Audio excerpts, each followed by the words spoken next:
Welcome back to the Jeremy Mullins podcast. I am Jeremy, and I'm here with my co-host Reno, and we have a special guest Oh, today. I yeah, mean, technically special, so the people who are watching the video get to see the guest. If you're watching on YouTube, you get to see the guest. If you're just listening to this, you may or may not get to hear our guest, depending on whether she wakes up or not. But I have my little one on today with the flu bee has if I can speak this morning, hit the Mullins household oh man, on Christmas. kind of after Christmas. But I mean, listen, we totally understand it. We spent 3 days at Disney, went on a Disney cruise. So not only do we have the immediate family of 5 young kids, but we also were on the boat with thousands of people and at the park with thousands of people. It's bound to bring some type of illness or sickness to the household. So we've been battling it for the past few days. It's hard not to get sick when you're just touching everything that everyone else is touching. Yes. Yeah. And it was funny, for those, you may want to close your ears if you're a little grossed out, but we took her in yesterday and she had to have the swab done on her nose. And kids are so neat in the fact of as they learn, like they're watching and they're learning. So it's the first time that something probably is like in her, she's picked her nose, but she hasn't like drove her finger way up in her nose. But like when they swabbed her, it's the learning experience of like, oh, things can go that far up in my nose. Because Hmm. afterwards, she would just sit there and she would stick her finger all the way up in her nose to basically her eyes watered like it was a game. So it was funny, watching that, from a standpoint of like, oh, she learned something, but then seeing her do that. Yeah, But yeah, she was positive with flu. So she's having a hard time sleeping. She's sleeping on me in my little vest. So here we are rocking and rolling with a sick baby. that's right. But how was your holidays? It was good. It was pretty quiet. I haven't gone up to my parents' house. That's this Saturday, but we got to stay local and it was very calm and relaxing. Definitely worth it. Awesome. And we hope all the listeners had a wonderful Christmas. And I hope you have a happy new year, depending on when we drop this podcast. But this is kind of neat. This is our first one that we've recorded since we launched the podcast. And love the response. Had great downloads on the first podcast. We just want to thank you guys and gals for that. We're going to bring on, we've talked about, I've got a couple partnerships, that are going to be working with us on the podcast where, they're going to be providing Reno and I with some funds over the course of the next year to purchase product, to use on the podcast, right? What I mean by product is, I guess, this is your line, but where we can make the audio sound better, we can make the video better. I think a lot of people don't realize, yes, there's a lot of time and effort that goes into podcasting, but there's also a lot of from the financial end as far as making a quality podcast. Yeah, absolutely. Yeah, right now we're doing it in okay way, but we can definitely clean things up and streamline things to make it even sound better and easier Yeah. on the back end. So I'm looking to bring in, those two gentlemen on that are going to be partners of the podcast. And the great thing about it is they're specialties in their own area, or they're experts in their own area. So we're going to have Green Up Wealth on, probably once a month talking about financial wellness. And they'll be doing free consults for anybody that wants to talk about, financial wellness game plan. Or if you don't have a financial wealth advisor, you can work with them, right? So that's kind of how that will work. And then we're also going to be working with Summit Rejuvenation, if I say that right. They are a hormone replacement clinic where they'll once again do a free consult, and look at your, lab values if you choose to do lab work with them at no charge, and then you can choose to work with them or not. And then once again, we'll be bringing him on as a aging specialist, going down to kind of the rabbit hole of what happens when we age. What do we need to look at, from the aspect of hormones and replacing hormones or not replacing hormones, from that aspect. So super excited about those two coming up.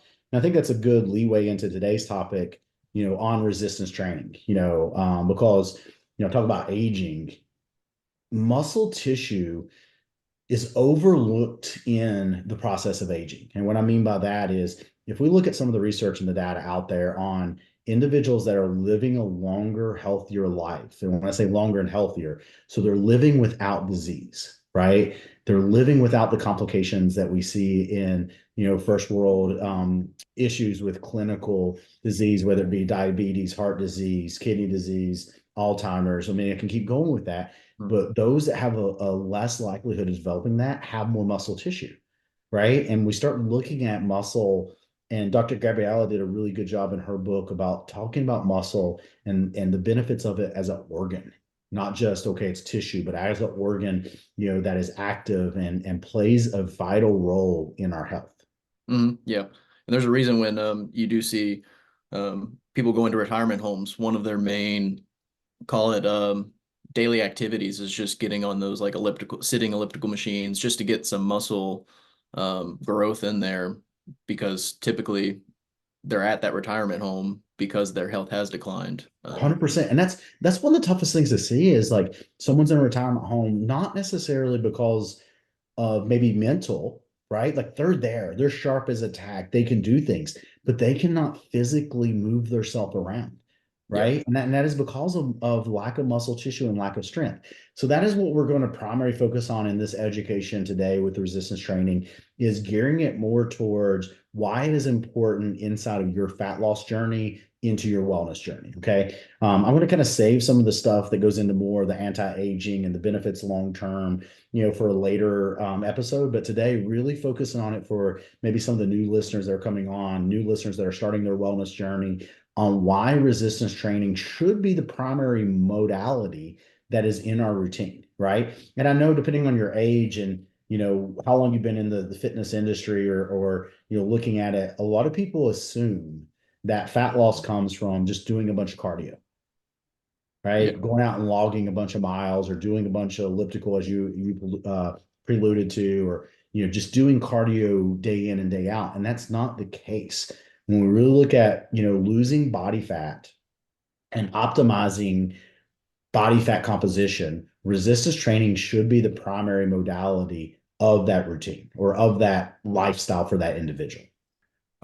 Just travel in general. So like whether it be obviously for the military or just travel in general, and you get to go and maybe you're there for a week and you don't get to do that resistance training. I've noticed I do have a standing desk at home, and so on and so forth. If you're sitting in a computer lab for a long time, or even just sitting in a conference room for hours, you'll notice, I notice that my back starts to really ache if I've not gotten some resistance training in for a significant amount of time.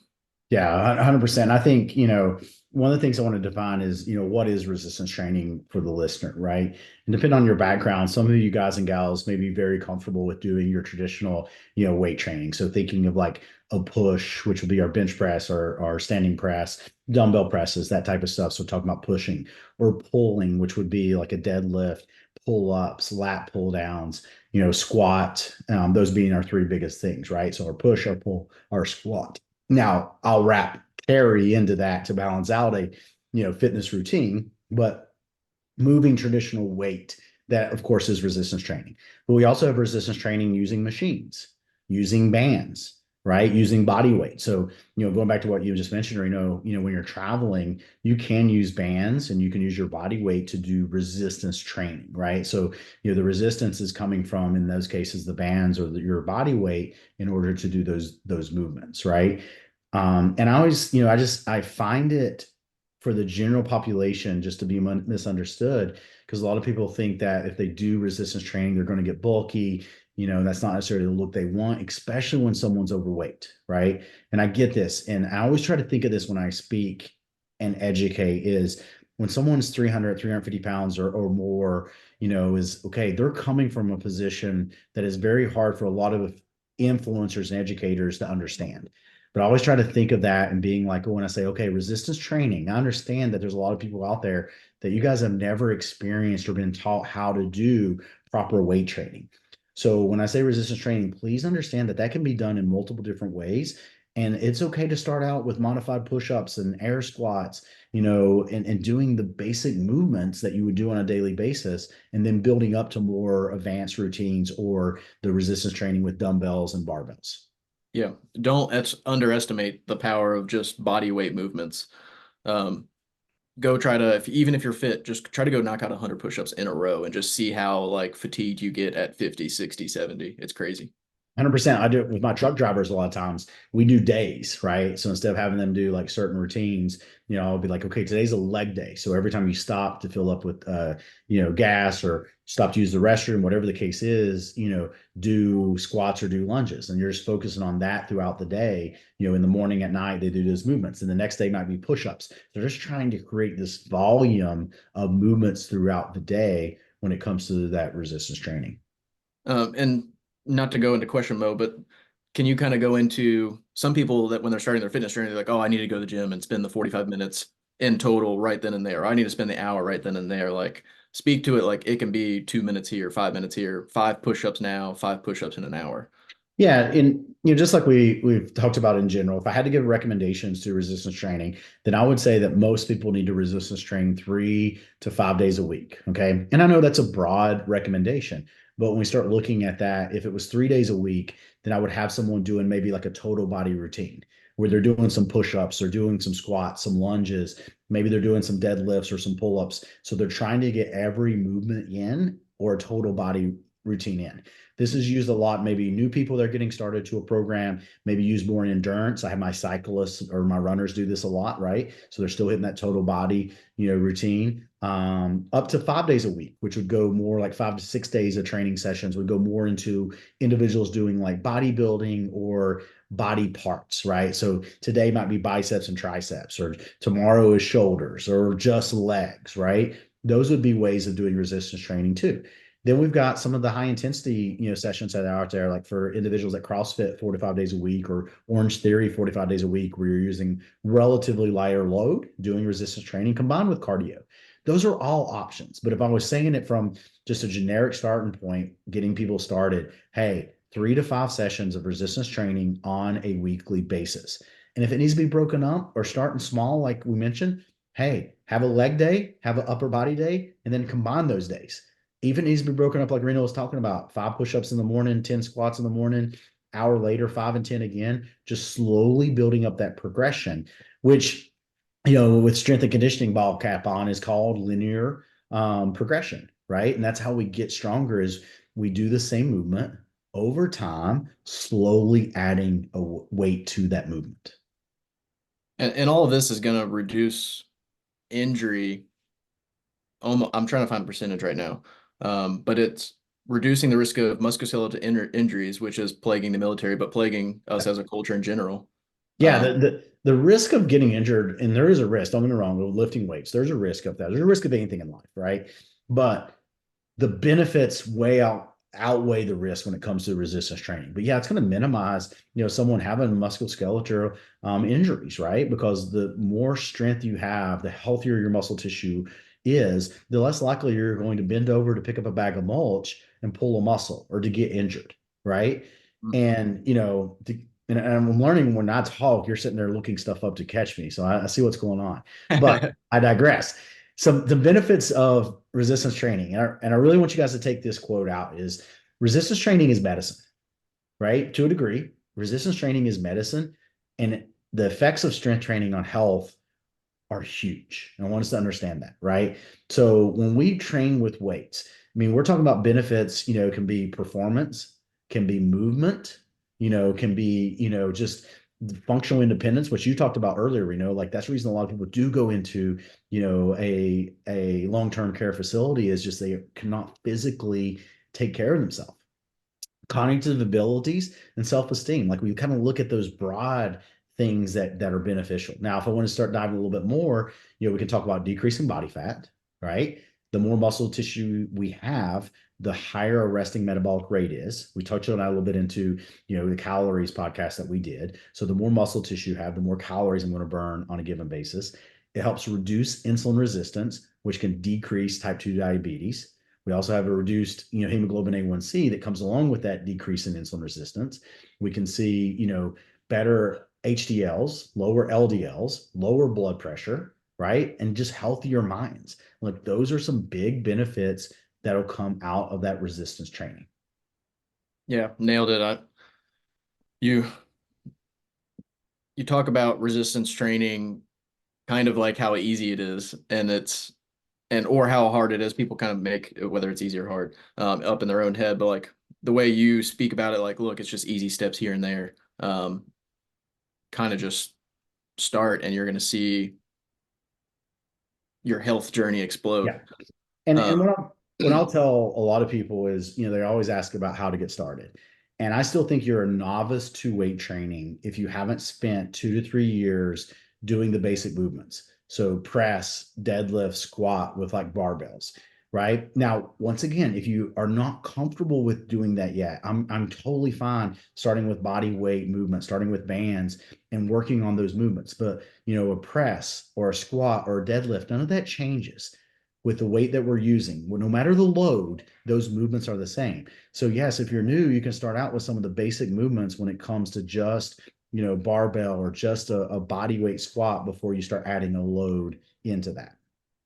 yeah, and I do like, not the this isn't a sponsored thing, but like the first Phorm app, when you do, if you have Jeremy as a coach and you go in there and like it'll say, here's barbell or here's a back squat, here's front squat, it'll say alternate movements, and you're able to click it and be like, oh, I don't have to put this barbell on my back and maybe risk injury. My knee's hurting today.